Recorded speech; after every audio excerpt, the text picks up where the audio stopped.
Isang mapagpalang araw sa inyo mga ka-idol. So dito naman tayo sa ating bahay kubo. Bumili ako ng 1/2 na plywood.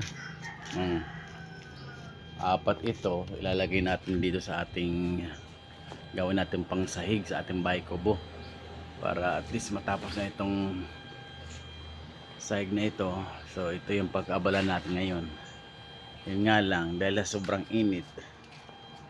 Wari kung tinatamad ako ay. So ayan oh, init oh. Yun. Pag lumalabas ka dito sa parang sunog na sunog yung buong mong katawan. So ayan oh. Ayan pala, nalinisan ko na rin lahat ng paligid ko. Ilan na lang ang naitirang damo. So yan nakikita nyo. Yun na yung sunod ko muna. Gawin ko munang swimming pool o maliit na pool. Dahil sobrang init. So ito yung pagkakaabalahan ko. Paglagay ko ng sahig doon.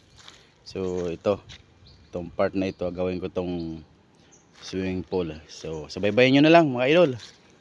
So sana ito isasama ko pa sana. Yan. Dating fish pond dyan eh. So nawala yung tubig. So ito din fish pond din ito. Ayan oh. Yan.